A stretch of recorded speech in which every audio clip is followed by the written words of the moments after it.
हुण देखो बेटा, हुण हैडिंग लिखो mutual inductance of two long solenoids. Mutual inductance of two long solenoids. जदों लॉन्ग सोलिनॉइड है उसका मतलब आइडियल सोलिनॉइड है ना। तो ये दिमाग च रखनी है गल। हुण बेटा जो पॉइंट तुसी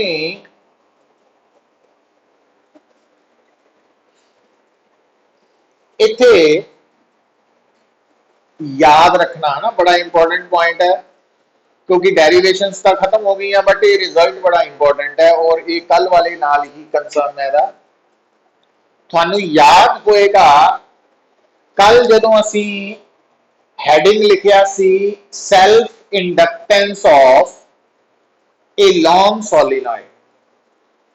ता अगर बेटा थोड़े सामने एक सोलिनॉइड है जिसकी लेंथ एल है, area of cross section A है और number of turns per unit length N है। स्मॉल एन का मतलब है ना, हुण एक गल फिर बार बार रिपीट होंदी है कि जदों तां असीं सोलिनॉइड की केस लैंदे आ तो स्मॉल एन का मतलब है number of turns per unit length, ते जदों असीं करंट इलैक्ट्रिसिटी ते आ जांदे आ तो फिर एन का मतलब है number of free इलैक्ट्रॉन्स per unit volume. तो ये थोड़ा जिहा ध्यान रखने की लोड़ होंदी है। अच्छा हुण इत्थे बेटा अगर मैनू पता वा कि मेरी सोलिनॉइड की लेंथ स्मॉल एल है, area of cross section A है, number of turns per unit length small N है, तो सेल्फ इंडक्टेंस कितनी होएगी? तो जनरल फार्मूला आपां कल डिराइव कीता सी ना, आहो, और ये थानू मैं दस्सिया सी कि ज्यादातर केसेस दे विच जिहड़ा सोलिनॉइड है उसदे अंदर मीडियम वैक्यूम ही होएगा। मतलब जब तक सोलिनॉइड के अंदर मीडियम के बारे ना दसिया जाए ना पूछा जाए वो वैक्यूम ही है। और वैक्यूम की रिलेटिव परमेबिलिटी म्यू आर 1 है, हमेशा लिए याद रखनी है गल है ना। इस करके जिथे वैक्यूम वाली सोलिनॉइड है तो एयर कोर सोलिनॉइड है उत्थे म्यू आर 1 ही है। तो अपने आप पुट करके फार्मूला तैयार कर लेना ना। तो जे थोड़ी सोलिनॉइड के अंदर कोई डायामैग्नेटिक सब्सटेंस है या पैरामैग्नेटिक है या फेरोमैग्नेटिक है, फिर उसकी रिलेटिव परमेबिलिटी थानू दिती होएगी या कढनी होएगी, तुसी याद नहीं करनी ना याद रखनी है, वो या गिवन होएगी या फाइंड आउट करनी है। तो मतलब वो जोर नहीं लाने की लोड़। अच्छा पर यह आइडिया होना थानू जरूरी है कि म्यू आर की वैल्यू डाया लई लैस दैन 1 हुंदी है ते पैरा लई ग्रेटर दैन 1 हुंदी है ते फेरो लई मच ग्रेटर दैन 1 हुंदी है ना। ये याद रखना जरूरी है बट एग्जैक्ट वैल्यू किस सबस्टांस की कितनी है वो तुसी याद नहीं करना। अच्छा हुण बेटा जदों तुसी ये आपां सोलिनॉइड की सेल्फ इंडक्टेंस की वैल्यू कढी है, हुण आपां हैडिंग लिखिया सी mutual inductance of two long solenoids. हुण जिहड़ियां टू लॉन्ग सोलिनॉइड्स है उन्हां दी म्यूचुअल इंडक्टेंस निकालनी है। हुण मैं सब तो पहला बेटा हुण गल नूं बड़े आराम नाल समझियो, अगर थोड़े सामने आ बेटा एक सोलिनॉइड ड्रॉ की हुई नजर आ रही है थानू और आ है सपोज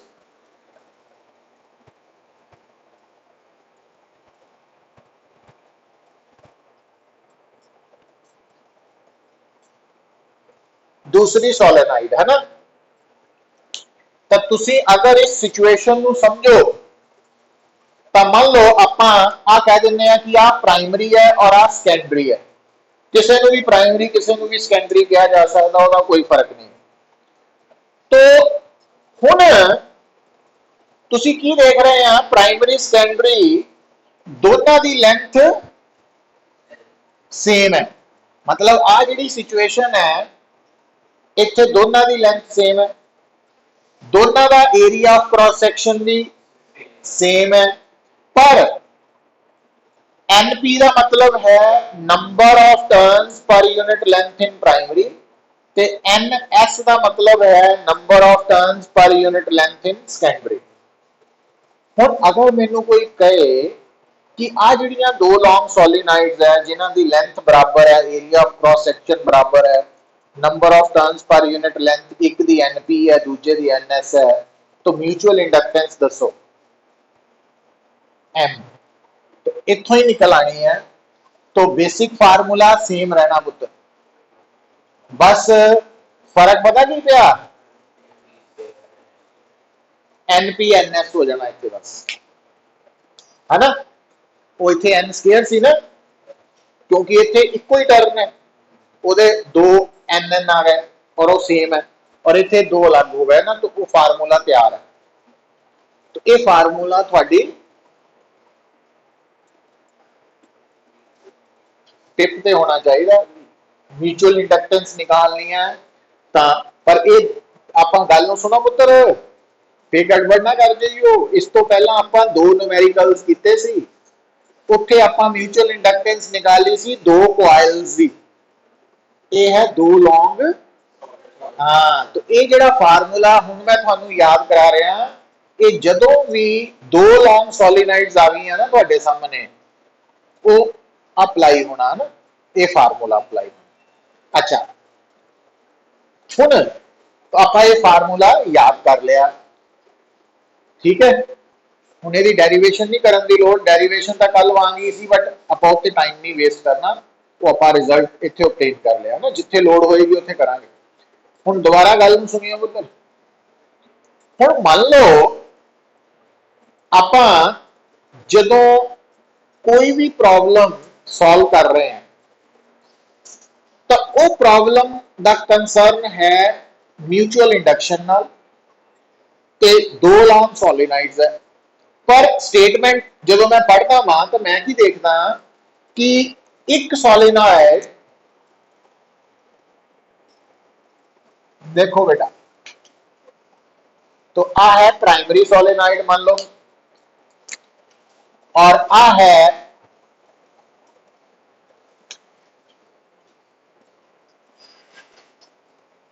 सेकेंडरी सॉलिनॉइड, है ना। तो हुण गल नूं सुनियो पुत्र,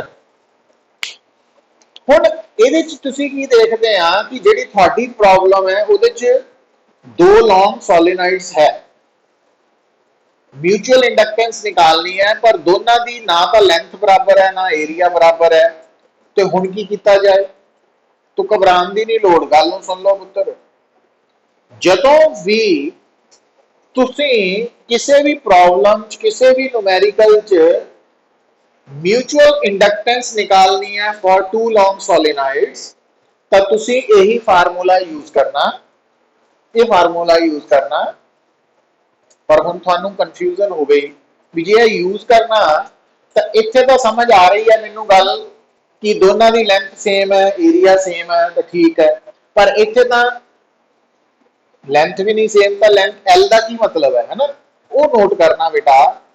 जदों भी हुण मैं जिहड़ी गल लिखाण लगा नोट कर लो, जदों भी तुसीं किसी भी टू लॉन्ग सॉलिनॉइड सिस्टम की म्यूचुअल इंडक्टेंस निकालनी है, तो वह फार्मूला ये है, और इस फार्मूला च एल पता की लेनी है, दोनों सॉलिनॉइड्स विचों जेदी लेंथ छोटी है वो वाली लेंथ, वो चाहे प्राइमरी की छोटी है चाहे सेकेंडरी की, वो नहीं ध्यान देने की लोड़। मतलब मान लो एक सॉलिनॉइड की लेंथ 20 सेंटीमीटर है, एक दी 10 सेंटीमीटर है, तो एल 10 सेंटीमीटर लेनी, और दूजा जेड़ा एरिया ऑफ क्रॉस सेक्शन छोटा वा वो ए है। मतलब फिर दोबारा ये देखने की नहीं लोड़ कि केदा एरिया छोटा केदा बड़ा, तो जे बराबर है फिर तो चक्कर ही कोई नहीं, जे लेंथ भी बराबर है फिर तो जिहड़ी मर्जी ले जाओ। पर जे लेंथ और एरिया दोनों च फर्क है या एक च फर्क है, एक बराबर है, तो फिर तुहानूं दसदा कि एल और ए चों एल की है, दोनों की लेंथ चो छोटे वाली की लेंथ हो, चाहे प्राइमरी की है चाहे सेकेंडरी की, ते एरिया भी छोटे वाले का वा, चाहे वो प्राइमरी है ते चाहे सेकेंडरी है ना। और आप डिराइव कर सकते हैं, पर उत्ते टाइम नहीं वेस्ट करना, ये नोट कर लेना अंडरलाइन करके, ताकि न्यूमेरिकल्स करते वक्त सानू कोई डाउट ना रहे। ये गल जरूरी है।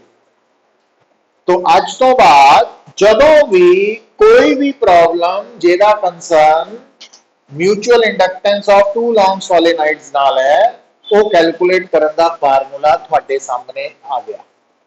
और उस फार्मूला च एल दोनों चो जिहदी लेंथ छोटी ते ए जिन्हां दा एरिया छोटा, वो वाला कंसीडर होना है ना, स्मॉलर एरिया स्मॉलर लेंथ, वो जिहदी मर्जी हो सकती है। अच्छा हुण बेटा देखो, हुण जदों आपां ये रिजल्ट नोट कर लिया तो म्यू आर वाला कंसैप्ट तो वही है कि म्यू आर का मतलब है कि जे तो कोई मटीरियल मीडियम है तो उसकी रिलेटिव परमेबिलिटी है, तो जे नहीं है दिता ना पूछा फिर वो वैक्यूम ही है, फिर म्यू आर वन ही लेना तुसी, है ना। वो गल तुहानू मैं दस चुका हूं।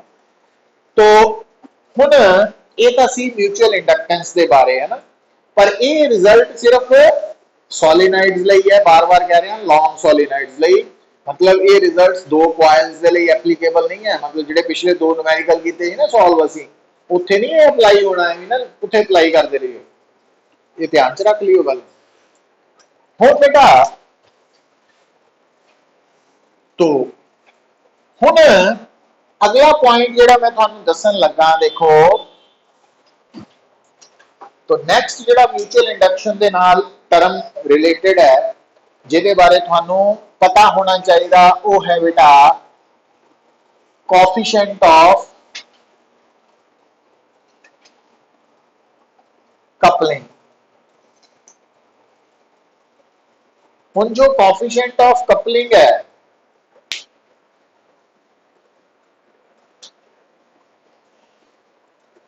वो कंसेप्ट की है कोफिशिएंट ऑफ कपलिंग। हुण कपलिंग कपलिंग समझते हैं ना, जोड़न वाला।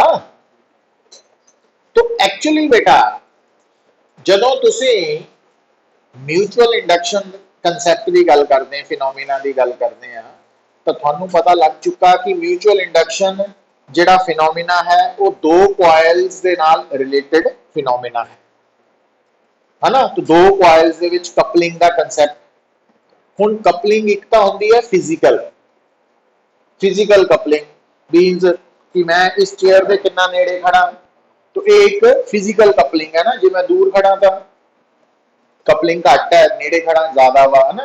पर एक कपलिंग का कंसैप्ट इत्थे जिहड़ा ना वो मैग्नेटिक कपलिंग का कंसैप्ट है एक्चुअली। कारण कि आपां देखिया नहीं है कि जदों प्राइमरी कॉइल का करंट चेंज होएगा तो प्राइमरी कॉइल दे पैदा होए मैग्नेटिक फील्ड करके सैकेंडरी का फ्लक्स, है ना। और तुसी उस गल को समझो कि जे प्राइमरी और सैकेंडरी च दूरी ज्यादा होएगी या उन्हां दी रिलेटिव पोजीशन एक दूजे के अकॉर्डिंगली अलग तरह नाल पईयां होणगियां, तां फिर मैग्नेटिक फ्लक्स जो है ਉਹਦੇ ਚ फर्क आ जाता, ਉਹਦੀ वेरिएशन च फर्क आ जाता। कितना आ जाता हुणी इत्थों देख लेना तुसी कि अगर बेटा मान लो थोड़े सामने आ दो कॉइल्स है,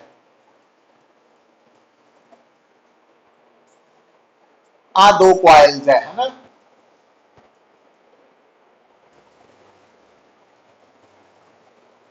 है ना, प्राइमरी सेकेंडरी जिन्हों मर्जी कह लो, प्राइमरी सेकेंडरी, और आ दो कॉइल्स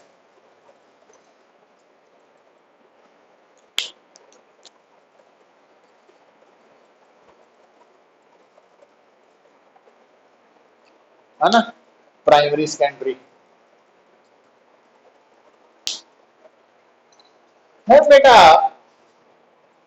जिहड़ा कोफिशिएंट ऑफ कपलिंग है ना, ਇਹਦੀ वैल्यू बेसिकली डिपेंड करती है कि ये दो कॉइल्स जिन्हां दे विच असीं म्यूचुअल इंडक्शन कंसैप्ट पढ़ रहे हैं, फिनोमिना पढ़ रहे हैं, वो एक दूजे के रिलेटिवली कितना पोजीशनड है ना, उन्हां दी एक दूजे के अकॉर्डिंगली रिलेटिव ओरिएंटेशन की है। और ये याद रखो कि इत्थे दोनों कॉइल्स का प्लेन एक दूजे के परपेंडिकुलर है, तो इत्थे कोफिशिएंट ऑफ कपलिंग 0 है। और इत्थे कोफिशिएंट ऑफ कपलिंग आपां मानते हैं मैक्सिमम है 1, और इत्थे ना मैक्सिमम है ना मिनिमम है ना। तो एक गल याद रख लो, कोफिशिएंट ऑफ कपलिंग दी मिनिमम वैल्यू 0 है, मैक्सिमम 1 है। तो हुण बेटा एक तो ये गल हो गई। हुण दूसरा पॉइंट जिहड़ा समझना, देखो हुण इस कोफिशिएंट ऑफ कपलिंग दा है ना, इस कोफिशिएंट ऑफ कपलिंग दा म्यूचुअल इंडक्टेंस के नाल की रिलेशन है। तो उहदे लई बेटा तुसी आ फार्मूला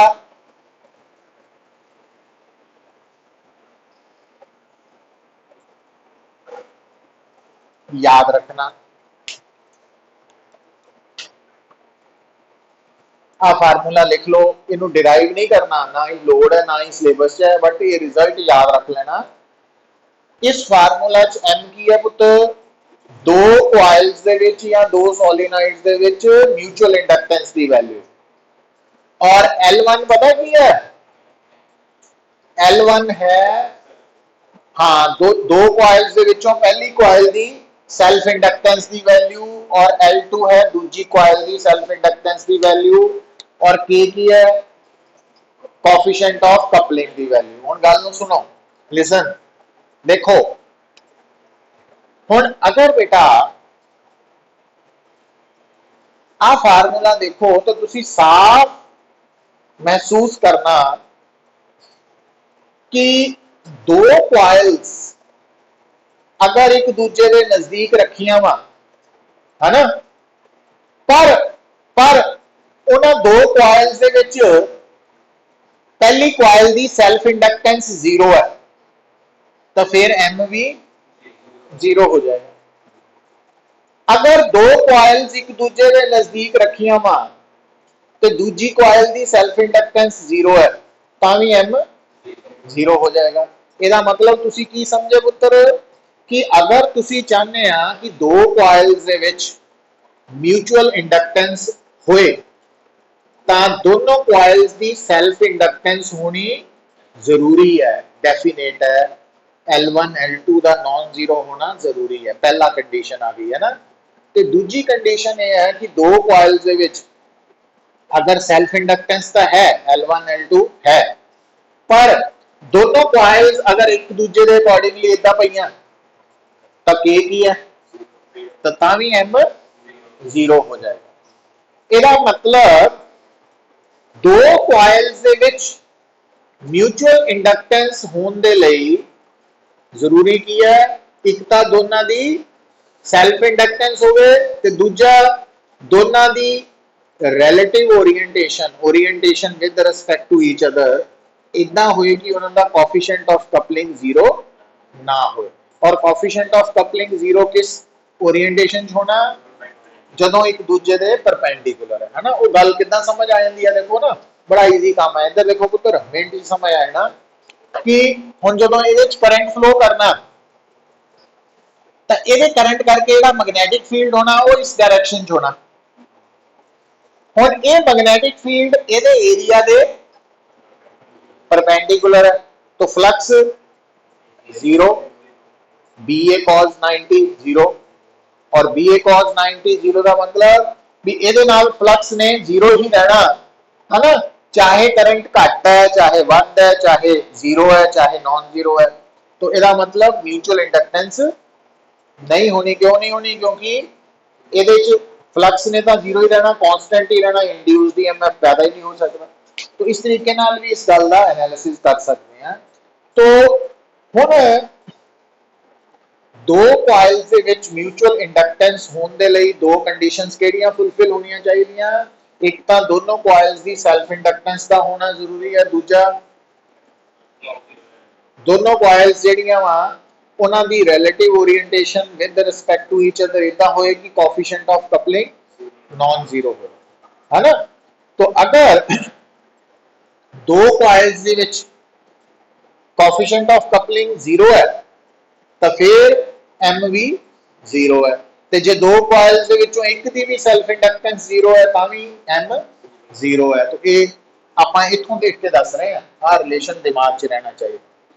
तो इस तरह नाल बेटा आपां इहदा कंसेप्ट है ना म्यूचुअल इंडक्शन का, तो इनू कवर करते हैं। और ये जिहड़ा म्यूचुअल इंडक्शन फिनोमिना है ना ਜਿਹਦੇ ਬਾਰੇ ਹੁਣ ਆਪਾਂ ਕੰਪਲੀਟ ਡਿਸਕਸ਼ਨ ਕੀਤੀ ਹੈ ਇਹ ਫਿਨੋਮੀਨਾ ਬੇਸਿਕਲੀ ਪ੍ਰਿੰਸੀਪਲ ਹੈ ਟਰਾਂਸਫਾਰਮਰ ਦਾ ਹੁਣ ਆ ਜਿਹੜੇ ਟਰਾਂਸਫਾਰਮਰ ਤੁਸੀਂ ਸੜਕਾਂ ਤੇ ਲੱਗ ਕੇ ਦੇਖੇ ਆ ਨਾ ਜਿਹੜੇ ਪਾਵਰ ਡਿਸਟ੍ਰੀਬਿਊਸ਼ਨ ਚ ਕੰਮ ਆਉਂਦੇ ਆ ਹਨਾ ਤੇ ਕਈ ਵਾਰੀ ਆਪਾਂ ਕਹਿੰਦੇ ਆ ਕਿ ਲੋਡ ਪੈਣ ਤੇ ਟਰਾਂਸਫਾਰਮਰ ਉੜ ਗਿਆ ਵਰਡ ਯੂਜ਼ ਕਰਦੇ ਆ तो वो ट्रांसफार्मर म्यूचुअल इंडक्शन पे बेस्ड है तो ਉਹਦੇ ਬਾਰੇ ਵੀ ਆਪਾਂ एक पूरा लेक्चर डिस्कस करना साडे सिलेबस का पार्ट है इंपॉर्टेंट पार्ट है तो पर ਤੁਹਾਨੂੰ ਇਹ ਪਤਾ ਲੱਗ ਜਾਣਾ ਚਾਹੀਦਾ ਕਿ ट्रांसफार्मर ਦਾ प्रिंसिपल ਕੀ है म्यूचुअल इंडक्शन तो म्यूचुअल इंडक्शन ट्रांसफार्मर का प्रिंसिपल है ਹੁਣ बेटा